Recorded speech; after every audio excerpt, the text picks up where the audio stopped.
প্রিয় সম্মানিত ভিউয়ার্স, আজকে ফাইনাল ম্যাচের মধ্য দিয়ে পর্দা নামবে এবারের বিপিএলের দশম আসর। তবে এবারের বিপিএলে নজর কেড়েছে সকল বাংলাদেশি তারকা ক্রিকেটাররাই। এবারের আসরে সর্বোচ্চ রান সংগ্রহের তালিকায় এগিয়ে আছেন স্থানীয় খেলোয়াড়রা। শীর্ষ 5-এর মধ্যে নেই কোনো বিদেশি ক্রিকেটার। সর্বোচ্চ রানের তালিকায় সবার চেয়ে এগিয়ে আছেন তামিম ইকবাল ও তৌহিদ হৃদয়।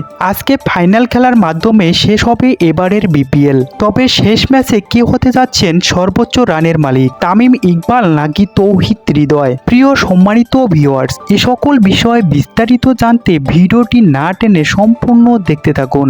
আর আপনি যদি আমাদের চ্যানেলে নতুন হয়ে থাকেন তাহলে আমাদের চ্যানেলটিকে সাবস্ক্রাইব করে পাশেই থাকুন।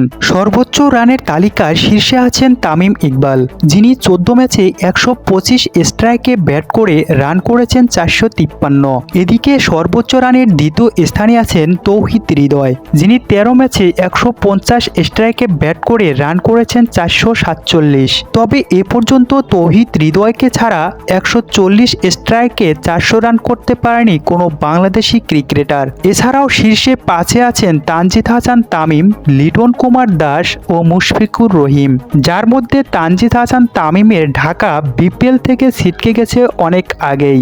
বাকি দুই ক্রিকেটার লিটন কুমার দাস ও মুশফিকের সম্ভাবনা থাকলেও তামিম ও হৃদয়ের রান থেকে অনেকটাই পিছিয়ে আছেন তারা। তাই তো এবারের আসরের সর্বোচ্চ রানের মালিক হতে যাচ্ছেন তামিম ইকবাল অথবা তৌহিদ হৃদয়। প্রিয় সম্মানিত ভিউয়ার্স, এবারের বিপিএলে কে হতে যাচ্ছেন সর্বোচ্চ রানের মালিক, তামিম নাকি তৌহিদ হৃদয়? এ বিষয়ে আপনার গুরুত্বপূর্ণ মতামতটি জানিয়ে দিতে ভুলবেন না আমাদের ভিডিওর কমেন্ট বক্সে।